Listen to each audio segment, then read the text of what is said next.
ताज़ीम अहले बैत इमाम आज़म के नजदीक क्या है जरा वो देखें। हो सकता है शायद आप इसका अंदाजा न कर सकें। ये बात उलमा की महफिल में और सूफिया की महफिल में कहने की है, मगर मैं हिम्मत करके आपकी महफिल में कह रहा हूँ, इसलिए कि खजाना छुपा के रखना ये बखीलों का काम है, ये सखी लोगों का काम नहीं है। और हमने सखी लोगों के दर की खैरात पाकर सखावत हम भी सीख गए हैं। बात बहुत बड़ी कर रहा हूं, हो सकता है आपको समझ में आए या ना आए। समझे तो अल्लाह का शुक्र है, ना समझे तो बहुत अच्छी बात है, लेकिन बात अल्लाह करे किसी तक पहुंचे। 2 साल तक इमाम आजम अबू हनीफा इमाम जाफर सादिक के पास पढ़ते रहे। एक दिन इमाम जाफर सादिक ने कहा, नौमान जरा मेरे कमरे में किताब रखी हुई है, उसे लाओ उठा करके लाओ।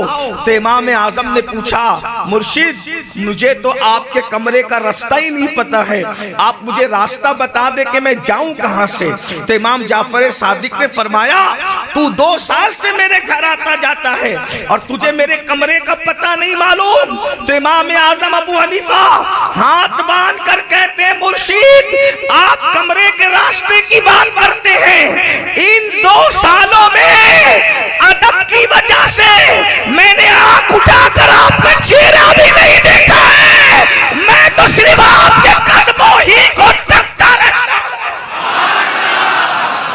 नारे तकबीर, नारे रिसालत, नारे हैदरी, जश्न शहीद आज़म, सादाते किराम।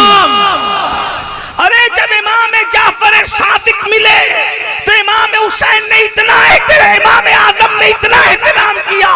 अगर इमाम हुसैन मिल जाते तो इमाम आजम के एहतराम का आलम क्या होता, मौला अली मिल जाते तो इमाम आजम के एहतराम का आलम क्या होता, उनकी ताज़ीम का आलम क्या होता। अल्लाह अकबर। आज जिक्र अहले बैत करना आसान है, इसलिए कि अहले बैत का जिक्र करो तो फूल भी पहनाए जाते हैं, चादरें भी उड़ाई जाती है, मुट्ठी भर भर के नजराने भी दिए जाते हैं, हाथ भी चूमे जाते हैं, अच्छे अच्छे खाने भी खिलाए जाते हैं। अरे वो मेरा इमाम था जिसने अहले बैत की मोहब्बत में नजराने नहीं मिले, अहले बैत की मोहब्बत की बुनियाद पर इमाम आजम के सर पे चाबुक मारे जाते थे, सर पे चाबुक मारे जाते थे। नौमान अहले बैत की मोहब्बत छोड़ दे, जेल में डाला गया, अहले बैत की मोहब्बत छोड़ दे।